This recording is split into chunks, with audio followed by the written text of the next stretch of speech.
Hey, this is Digital Dave, and today I'm doing something a little bit different. In today's video, I'm not recording straight into my camera like I normally do. I'm recording into my computer, into a software called OBS, and I'm simulating what it would be like if I were streaming with my camera. Today I want to talk to you about the benefits or complications of streaming with your professional camera. And today I'm going to focus on mirrorless cameras versus using, say, a Logitech Pro webcam like the C920. My son uses that on his stream. You should check him out on Twitch. Little DJ Griffsy on Twitch. He's really great. But my son uses that and he gets great results.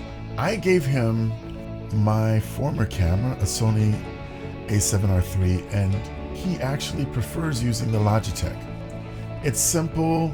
He uses the Sony as a B cam for his keyboard, which is interesting to me because I'm going, well, when I got that camera, that was a $3,000 camera, but it's not your main camera and you're using a $100 camera as your main camera. But you know what? I had a client ask me what I would recommend, and I realized I have to recommend based upon what your needs are. If you're going to be a professional photographer and you're going to want to do portraits and weddings and you also want to stream, then use EOS R5, the Canon EOS R5, like what I'm using, or a Canon R5, or a Sony a7 III, or a great option is the Sony a6100. But if you need simplicity, then maybe you shouldn't use those, because if you use those, in the case of the Canons, Canon has a webcam utility so that you can actually plug directly from your camera into your computer and use it as a webcam without a special card. But if you want to use the Sonys, then you need an adapter. The CamLink is a very popular one by Elgato, and there's also another one, the Hook Me Up one. There's also another one that's cheaper, but it only does 1080. It doesn't do 4K. But for many people who want simplicity, then I think you should go ahead and get something like the Logitech C920, because you don't have to get an adapter. The image is better than using the built-in camera in your laptop or on your iMac like I'm using. So the question is, do you want simplicity? Do you want improvement with simplicity? Or are you perhaps going to use your camera for some other things as well? The choice is up to you. But I wanted to give you an idea of the difference of what it looks like. So first, here is me using a Canon EOS R5. Next, we'll use the Canon EOS R. And now we are using the Canon EOS R. If you look at the footage side by side, they both look pretty good. I would recommend, however, that you consider your budget as well. The Canon EOS R, you can get a refurbished one for $16.19 on Canon's refurbished site.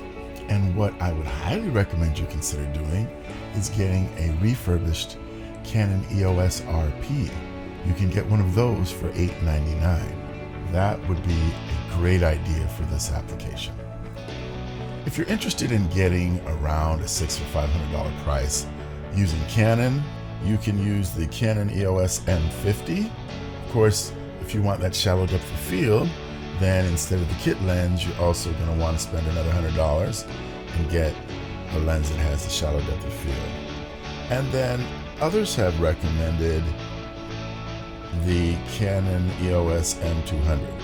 So I see that's priced at around $500, and the M50 is around $700.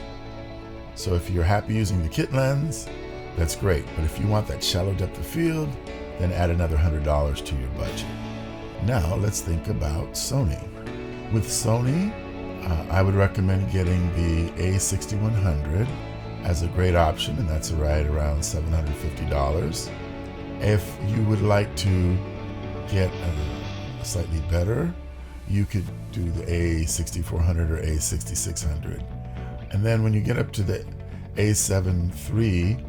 Now, because of newer models coming out, A7R4, and we expect the A7 IV to come out, the A7 III you can get one used for a reasonable price.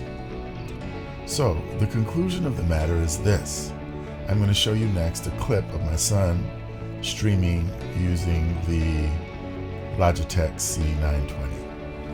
For around $100, you could get that quality image, or you could jump up to spending $500, $600, $700, $900, $1,600, or even $3,500 if you want to get a Canon EOS R5.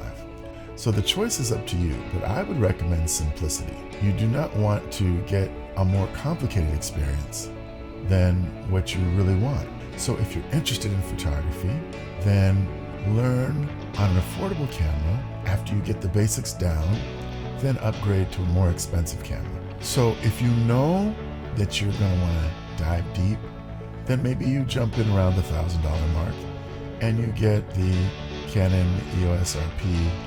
Or if you have budget and you want to jump around the $1,500 to $1,800 mark, then you either get the Sony A7 III or the Canon EOS R. Those are my recommendations. As always, please leave me questions in the comments and I will respond to every single comment. My name is David the Digital Creator. I am a professional musician, photographer, and minister of the gospel. My goal online is to help Christian content creators to be able to spread the gospel effectively. I am happy to help anyone who wants to learn how to tell their story, but my focus is on the Christian community because I want to really respond to Jesus' call for his disciples to spread the gospel. All right, I hope to see you next time. If you haven't already, please remember to like and subscribe, and please share this information with a friend. I just had a consultation with a well-known gospel artist yesterday asking me to give advice on what would be the best camera solution for her. And I think a lot of people have this question. So please share this video with a friend. And I look forward to seeing you on the next video. Have a great day. Bye-bye.